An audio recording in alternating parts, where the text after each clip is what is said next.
What's up, guys? So as you can obviously see, we are building a PC in today's video, and I recently got into sim racing, so I wanted to put together a dedicated rig for that setup, but I wanted to keep it on the smaller side, so we're going with the Cooler Master NR200 for our case, so a full ITX build. We have some really good components going into this thing, so we'll jump through the components and then we'll get into the build.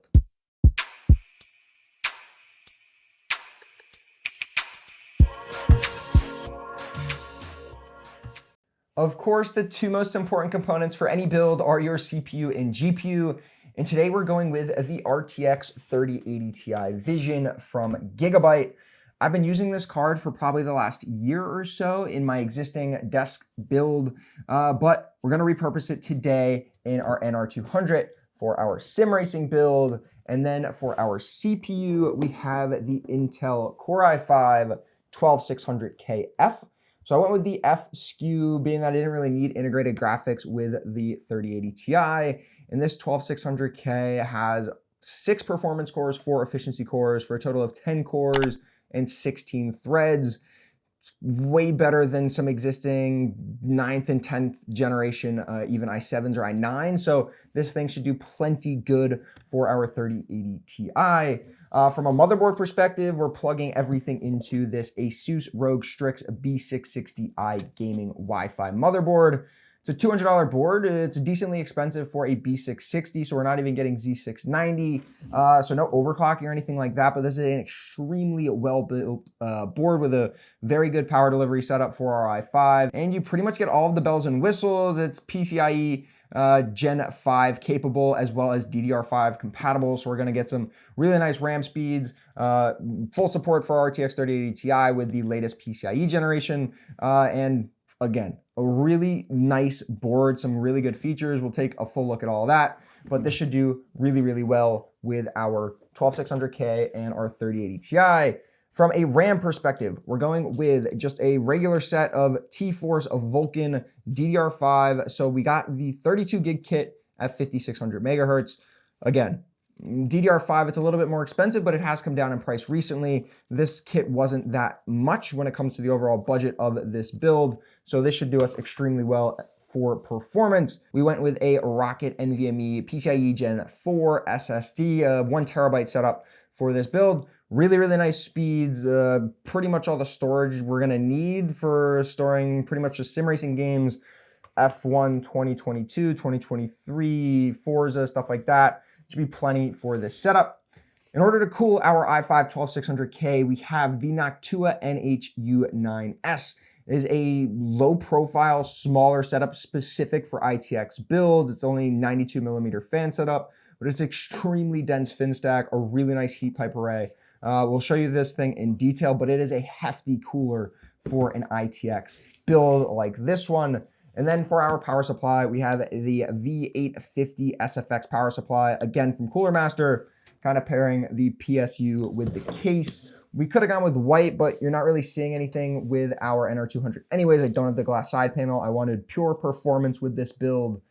So that's pretty much the setup, and now it's time to jump into the build. So let's start this build off by getting our motherboard all set up, our 12600KF installed, our SSD, our RAM all installed, the cooler, and then we'll get it into our case. From an I/O perspective with this board, we're looking at 2.5 gig Ethernet, 2 USB Type-Cs, DisplayPort HDMI, 2 USB Type-A or 3 USB Type-A, 2 Gen 2 ports, 2 or 3 USB Type-A Gen 3 ports, and Wi-Fi 6 on board. So some really, really nice rear I/O on this build. And when it comes to motherboard headers, we have 4 SATA connectors for SSDs or HDDs, a USB Type-C connector for our front panel, a Gen 3 connector for USB Type-A connectors as well, and then 1 USB Type-A Gen 2 connector. We got 3 fan headers, 2 RGB headers, and it's got 8-pin PCR or 8-pin CPU power, as well as of course our 24-pin. So some really, really nice onboard and rear I/O on this motherboard. First things first, let's get our i5 12600K installed into this bad boy.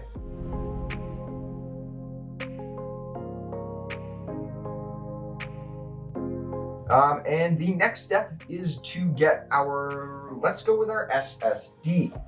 So we'll go with our Sabrent Rocket Gen 4 SSD. We'll get this out of the box. And here we go. We have our Sabrent 1 terabyte PCIe Gen 4 SSD, and it's gonna go right into our motherboard.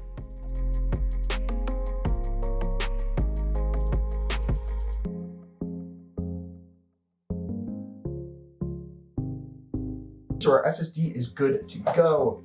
Next step is our DDR5 memory for our CPU and motherboard, and this is a 32 gig kit of T-Force Vulkan, like I mentioned, 5600 megahertz, so very high speed motherboard or memory, and we should be able to then turn on XMP to get the full capability out of this memory.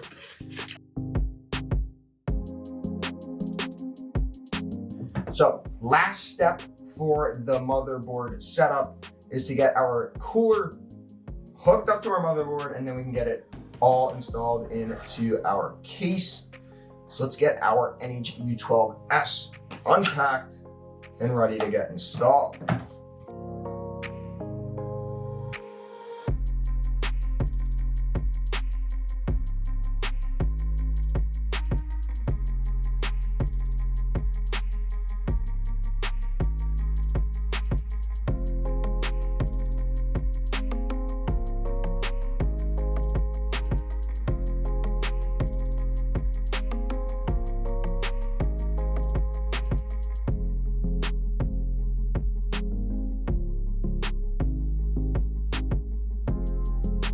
Side panels off of our NR200. We're going to take everything off of here.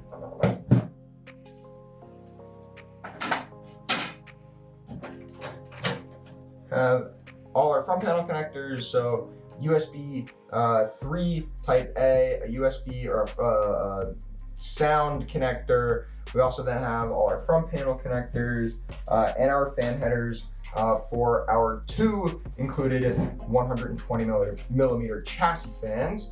But first things first is getting our motherboard installed. There we go. Motherboard installed and chassis fan header connected. Another one that's going to be a real pain in the butt is going to be our 8-pin CPU connector. So we might also get power supply in here, or at least that cable connected, so that we can actually connect it later on, because it is in a tight spot in this case. So let me try to fish out one of our CPU connectors so we can get that at least in place and not be struggling to do it later on.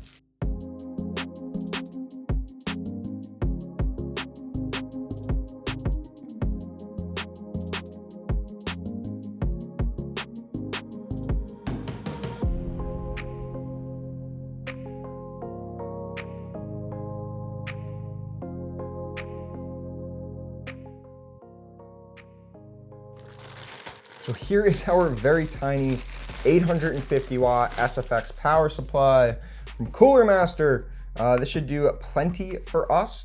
The fan will not spin until a specific core temperature is reached. So it is a 0 RPM fan setup when the temperature is cool enough, which is extremely nice. Keep the noise level down. And this thing looks extremely well built as well, just super sturdy. Some non-standard connectors on the back, but that's just to make room, being that it is a smaller SFX power supply. So we have our motherboard 24-pin, 4 either PCIe or CPU connectors, the 8-pin, and then we have 3 HDD/SATA power connectors on the back as well that can be used for either Molex or your SATA power.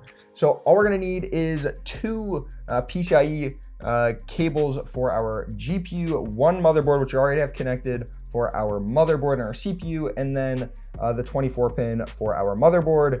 No SATA connectors needed in this build, so it should be very light on the cables, which is nice.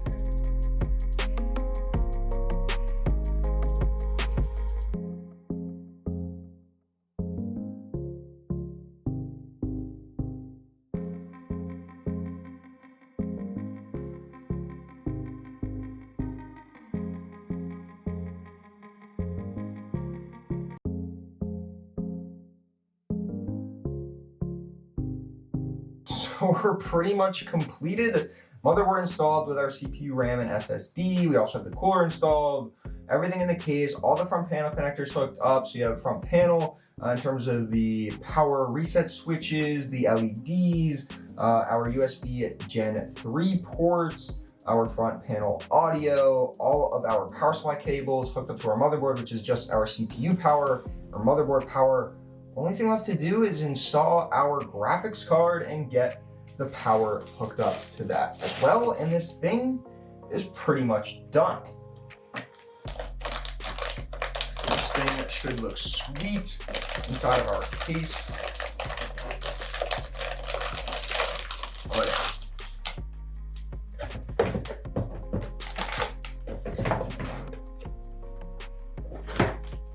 Here we have it, our RTX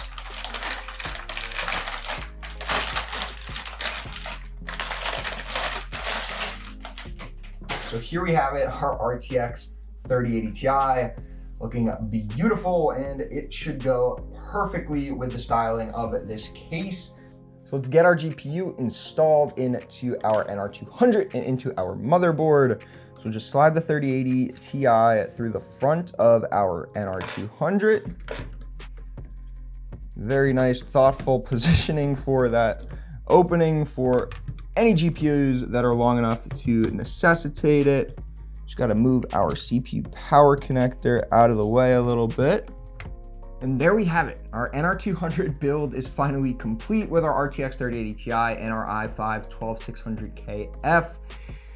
Now, only thing left to do is get it booted into Windows and actually test out its performance. So we'll do a quick test when it comes to both thermals, as well as some FPS marks in some games and some benchmarks. We're not gonna go into full testing when it comes to the racing sim setup, but we'll at least get it tested out to make sure everything is working. So let's hop over to the setup. So it's our first boot up. Let's see if we can get this thing to boot into the BIOS. We have RGB on our GPU. We also have the RGB sequence going through on the top of the motherboard, making sure it's like training the memory, making sure the CPU is good, making sure the power is good. And then if we see some RGB on our keyboard and we get a green light on the motherboard, then we should be booting into the BIOS, and there we go. We are booted in. It sees we have the Rostrix B660 motherboard with a 12th gen i5-12600KF. We have the memory booted in at 32 gigabytes at 4,500 megahertz. That is base speeds for DDR5. We also see, we see our M.2 Sabrent Rocket 4.01 terabyte. So everything is looking like it is detected. Now it's time to boot into the BIOS. So now that we're booted into the BIOS, we can actually make sure that we can get XMP running. Temps look pretty good, 30C on the CPU at the moment. At idle, we'll get XMP turned on, make sure our CPU fan speeds are looking good. And then once we're done in the BIOS, we'll get, of course, Windows installed. And once I have Windows installed, we'll jump back into it. Then we'll do some benchmarking, some temperature testing, make sure everything is working as expected. And that's pretty much it for this build. So let me get Windows installed and I'll see you guys in a little bit. So as you can see, we're booted into Windows 10 and it's finally time to make sure that everything is actually working as expected. So we're open up Task Manager and we can see all 16 threads of our i5-12600KF. So we have our 12 performance threads, our 6 performance cores leading to those 12 threads, and then our 4 efficiency cores down here at the bottom. Maybe not fully optimized with Windows 10. If we upgrade or when we upgrade to Windows 11, we should see a fully optimized utilization of both the P and the E cores of our 12600KF. And when it comes to memory, we are sitting at that 5600 megahertz with our XMP settings enabled within the BIOS. So everything is looking good, at least from a pure numbers perspective, but now it's time to actually put this system to the test and make sure the temps don't get out of hand. So at idle, our CPU is sitting at 30 degrees Celsius, very, very good. And then if we go down to our GPU, we're sitting at 48C. Not the best. We are somewhat limited with the GPU being at the bottom of the case. Maybe not getting the best airflow, but should be good enough in the majority of situations. But We really just don't want to get the CPU probably above like 90, and we don't want to get the GPU probably around 70. So if we stay under those marks, we should be pretty good. And to put that to the test, we're going to be running Firmark and Cinebench. So I'll be back in like 10 minutes to give you guys the results. So we're just about finished up with our testing. So let's jump into the results. Close down Firmark and shut down Cinebench. So we did eventually level off with our GPU getting up to 79 degrees C on our RTX 3080 Ti. Not the best situation when it comes to temperatures for that 3080 Ti. We would like to keep it under 70 C, but there's really no airflow besides what the GPU fans are giving it to the GPU. I might try to get some very low profile fans for the bottom of this case. And then when it came to the CPU, we did indeed hit the thermal max. So we got up to 100 degrees C on our CPU pretty consistently towards the end of the run. And although we did get up to that 100 C mark, the clocks didn't really drop on our 12600 KF. We stayed at pretty much that 4900 megahertz that we would expect from the CPU. So it's a little bit interesting that we did get up to the 100C mark, but we never really saw drops in clocks. The performance seemed to be pretty sustainable throughout the tests. The only real problem is the 12600 KF is a 150 watt TDP chip at turbo boosts. And since we were running this thing at 100%, we were definitely hitting those turbo clocks. So 150 watt max TDP, probably staying a little bit above that, and the NHU9S is only rated for 140 watts, hence why we are thermal throttling. Now in games, we shouldn't really be pushing the CPU to 100% utilization, so I don't expect this to be a problem in games like F1, Forza, Gran Turismo, those types of games. We might see really heavy utilization on the GPU, being that we're going to run either a ultra wide or maybe a triple monitor setup, but the CPU shouldn't really be hitting that 100% utilization, especially with the 12600 KF having those 16 threads. So overall, I'm not super concerned when it comes to temperatures, but we might throw a few extra fans in here, the bottom of the case for the GPU, and maybe another 92 millimeter fan either at the rear of the case or on the rear side of our CPU cooler. Overall, I'm just really excited to finally get this thing built and hooked up to my racing sim setup. So definitely stay tuned for one of our future videos where I will finally get this thing hooked up and we'll actually be able to test it in some games, probably starting off with F1 2022 to see how this thing really performs, both temperature-wise, FPS-wise, as well as noise-wise, because we don't want a super noisy computer while we're playing games. So stay tuned for that one. If you guys haven't already, get subscribed to the channel. If you enjoyed the video, give it a thumbs up. And if you have any questions, leave those down below in the comments. And I'll see you guys in the next one.